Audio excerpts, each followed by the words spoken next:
Now, what were your thoughts though, man, seeing the rosters get cut down to 80 men and no preseason games? Oh man, dude, it is what it is, man. We know what preseason is. Okay, here we go. Dude, here we go. As a fan, come on, like it's nice because it's just a hype up to the season. It's a ramp up, but you know what the quality of games are compared to the actual regular season. You want to be seeing the stars out there. I'm only seeing Ben. I'm only seeing.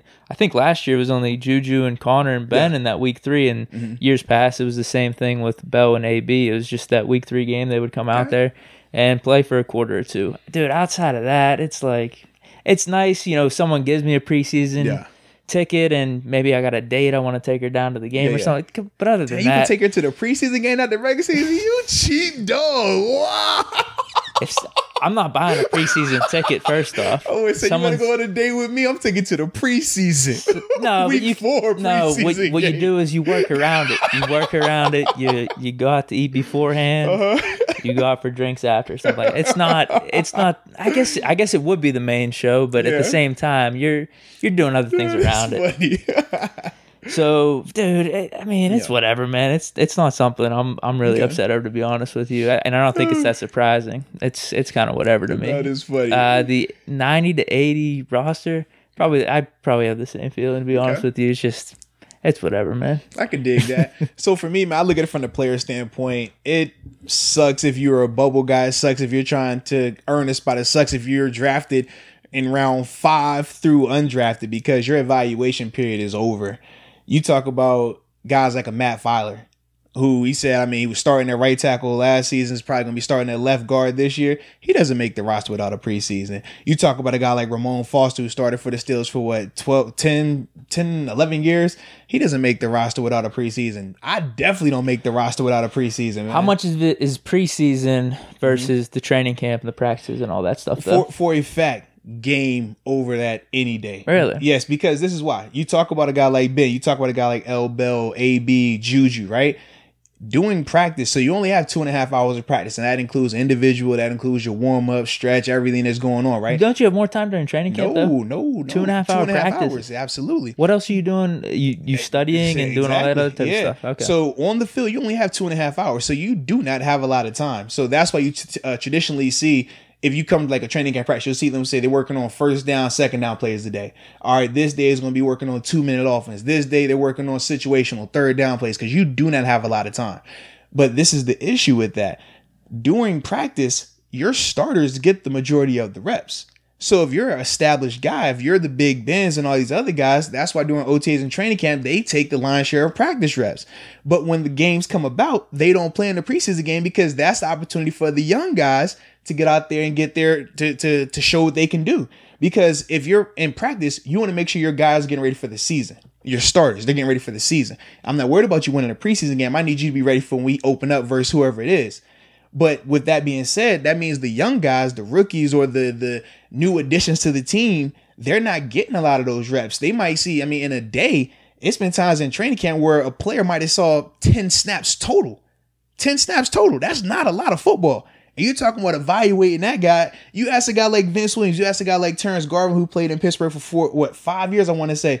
It was days where they might have had 2 or 3 reps on defense in practice per day. How are you going to make a proper evaluation on those guys who were major contributors to the team from a special team standpoint? Obviously, Vince graduated and made big plays on defense. Is going to more than likely be the starter on defense this year as well. You don't get those evaluations off of practice alone. They made their hay doing the preseason games. You know, okay, first preseason game, starters might be out there for a quarter. That means I got 3 quarters to go out there and show what I can do. All right, now I've done those 3 quarters. Hopefully I get a little bit more reps in practice the next game. All right, second preseason game, I'm going to probably get a half. That's about it. All right, make sure I put my best foot forward, because I know in practice that going into that third game, I'm not getting no reps in practice, because that's the dress rehearsal, right? That's the game we saw Ben in. All the other starters you'll see in that third game. Now in Pittsburgh, they don't play them as much, but traditionally, you play your starters into the coming out of the third quarter. Sometimes they do. Yeah, depending on what team. So then the big evaluation game for a lot of the young guys becomes what? That 4th preseason game that nobody really watches. But we talked about how many guys have made their chance, or made the roster off of that 4th preseason game, and ultimately helped them be on the team. So when something happened, they were able to step up, become a contributor. And then from then, the story goes on and on and on. You ask Antonio Brown, does he make the roster as a 6th round pick his rookie year with no preseason game? That's just how it goes, man. You need those games for the proper evaluation because you don't get those opportunities in practice if you're not one of the top 20 to top 30 players on that team. That's just how it is.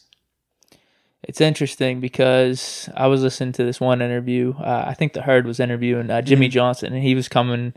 He asked him about it was like the same exact topic. He asked Jimmy Johnson, he's like, did you like preseason games? And I'll be curious to hear what you have to think about this. But whenever he asked Jimmy Johnson, he was like, to be honest with you, it was just like, whatever. So I wonder how much of it has to do with, that portion of the guys that are trying to make the team. 'Cause I bet you if you ask Ben, you ask some of these dudes that are already on the squad, they're like, that's what I just said, though. Yeah, no. So for me, when I saw them make this proposal, I said, oh, for the veterans, you love this. Yeah. If I'm a veteran guy, if I'm a bubble guy as a veteran guy. You being a veteran on the Steelers, like you'd probably be jumping for joy. Absolutely, because you mean to tell me if I've been in the league 5-6 years, you mean to tell me a rookie is going to come in here, have 4 weeks to, number one, learn the scheme. Number two, physically get adjusted to this speed, to this style of play. And then number three, you got to be productive on top of that. You only got 4 weeks to do that, and you're not getting a ton of plays every day. Oh, man, I'm kicking my feet up because I know for a fact I'm going to kill you in practice. That's easy money. My biggest, man, for me, every year once I got later in my career, I was more so concerned about the game, the preseason game, because I said in practice, it's nothing you're going to do in practice is going to ever make me look bad. Like, I'm going to dominate practice. I know how to You worried operate. about the dude balling out in preseason? Absolutely. It's the game. A guy go out there in a preseason game and go out there and do something crazy. Now you're like, dang, now I got to come over here and I really got to step up this week because they're going to be high on this guy right now. All because of the game. Because guys in practice, you can beat a guy in practice, but because as a rusher, right, you can have a great rush, beat the guy, you can't touch the quarterback, so you have the uncertainty. Did he make the sack? Did he not make the sack? How many times have we seen players in preseason games and in the regular season win a rush, miss the sack? Jarvis Jones, he did that a ton of times in terms of having a great rush, couldn't finish the rush. That's the part that you see in the game. If you go off of practice, though, it's plenty of guys that look like first ballot Hall of Famers based on practice that you would, veteran guys, because they just understand the floor of practice. They understand their opponent because they've been seeing him every single day. So they just know how to win against that guy. Then you put them in a stadium setting, they're a little tired now. Oh, it's not the control situation of, I know these are only first and second down plays. So all I'm getting is either run or play action. Oh, it's third down. Let me make sure I worry about hard count. It's easy in practice. I mean, that's just me as a veteran. I know, okay, you talk about third and short, ball key. You go hard count on the first one. You might go quick count on the second one. Third one is up the air. It's 50-50. In a game, I don't have that luxury. In a game, that can happen at any time. That's why the preseason matters from an evaluation standpoint. Like you said, the top 20 to 30 guys, you're not worried about it. No, Ben has never had to worry about it because he was a first-round draft pick. It's different if you ask a Gardner Minshew, though. Starting quarterback of the Jacksonville Jaguars, came in as a sixth-rounder last year. I guarantee you his perception of preseason is drastically different. You ask Tom Brady, his perception of preseason drastically different. Wow, so, you're using Brady against me. Well, just because when you bring up Ben, you have to understand. You said AB too, yeah. Absolutely. It's a difference when you're a first rounder. Your job security is totally different. When I say, remember if you're not drafted in the first 3 to 4 rounds, you need to worry about your spot.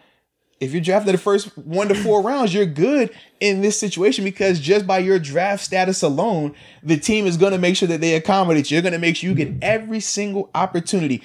How many times do we talk about first rounders, second round players being bust, right? This guy sucks, but he never lived up to his potential. This was after 4 or 5 years. Absolutely. Whereas with a sixth rounder, at least three. Whereas with a sixth rounder, how many opportunities do you think he's going to be how many opportunities do you think he'll get to be a bust?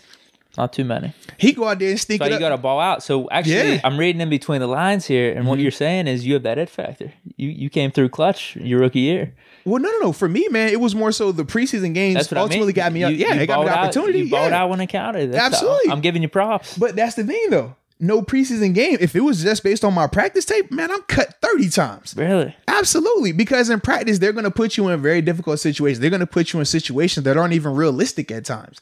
They're going to put you in situations where it's like, hey, I know you don't know this call because in the game, this is the difference, right? In practice, we might have 60 calls that we've installed. I will call any of those calls at any moment in practice. Your job to know it. When it comes to the game, though, for the preseason games, they're telling you right now, look, we're only calling 30 calls this game. These are the 30 calls you need to know. A lot easier to prepare for that, right? You can go out there. And so even if you're a guy that's still... Probably easier to dissect like this call in this situation too. Or if you're a guy who's still not as comfortable with the scheme, because remember, between OTAs, rookie minicamp, depending on when you got on the team, Who knows how long you've been in the system? So at least you know, okay, I know these 20 calls, great. I can go with that. I'm good to go. Whereas in the practice setting, hey, Deke, man, I know you just got here last week, but I'm going to call play 45 on this list. Go out there and execute it. Oh, and don't forget the empty check, or when we start 3x1 and we motion over here and then it starts to that and it goes to that. Know every single check. So now you got to mentally know what you're doing. That's on top of the physical, making sure you're in shape enough and physically good enough to perform. And then that doesn't even account for you actually being productive and making a play. It's a setup, man. But if you're the veteran, like I said, the veteran guys, I love it. If you're a vet, you love this situation because you know for a fact Fans are, I'd say fans are probably on the fence with it. Yeah, but I think it's different too from a fan perspective. Kind of like what you said too. You look at it more from the entertainment value. I think there's certain things about preseason that brings hype into the like seeing Kyler Murray play last year. Some of the rookies coming in, it's not really as much for the Steelers just because we have our guys pretty much set in place. And that's what I was saying. Like that's the entertainment standpoint, right? But when you talk about actually evaluating and constructing your roster to get the best people out there, just imagine, for example, 10 years ago, no preseason, and they say, hey, look, man, I like this receiver more because we either drafted him earlier or I'm more familiar with him versus this 6th rounder in Antonio Brown. And you say, you know what, let's cut Antonio. I haven't seen him in a game. I know this guy. He looks great in practice. Only been here 4 weeks. This guy's been on the team for a couple of years. Now we roll with him. Just think about how big of a mistake that could have been. I don't think we would have done that though. All right. I don't think we would. Okay. It's AB. Okay. Man. I think no. You saying it's AB? He was not AB then. He was Antonio. Absolutely. Stop playing. Stop it. Hey man, eye test. Yeah, There could be. Okay. So why? So where was the eye test? Scouts. There could be some scouts with that natural scouting talent. So with the natural scouting talent, why was it year one he the main guy out there then for this eyeball test? You got to work a little bit though. But now you got to work a little bit. You got to work a little bit. There's nothing wrong with that. There's nothing wrong with that. All right. I'm not saying the work isn't bad. All right. So that's my biggest issue with the whole preseason thing, though, man. But like I said, for my veteran guys, man, big shout out to y'all. But in terms of the player, though, say he gets cut in that scenario, depending on how bad he wants, like he'll make it. It makes it a little bit harder. It does make it. But I'm saying at some point in the NFL. So now let me get to the caveat. You ready for this? All right. Traditionally, because good guys get cut every year in the preseason, but you know what their saving grace is? Every team has access to the game film. Every team doesn't have access to your practice film. So that's why if you play great in practice, but you suck in the game, a lot of times those players stay on the practice squad or they'll be retained to the practice squad because other teams haven't saw what you can do. Please tell me how that works this year when, hey, I want to pick this guy up. I haven't seen him in a game situation. You just got to have a savvy scout out there that has the great eye test. But this is the thing. The scouts from the other teams, how are they going to have opportunity to see this guy in an NFL setting? They won't. You got to go off college then. I mean, if the player's that young, man. If the player's that young, maybe he was on your radar, maybe he was on your draft board, but the Steelers came up and scooped AB in the 6th round. You were thinking about taking him. That's when you bring him in. Okay.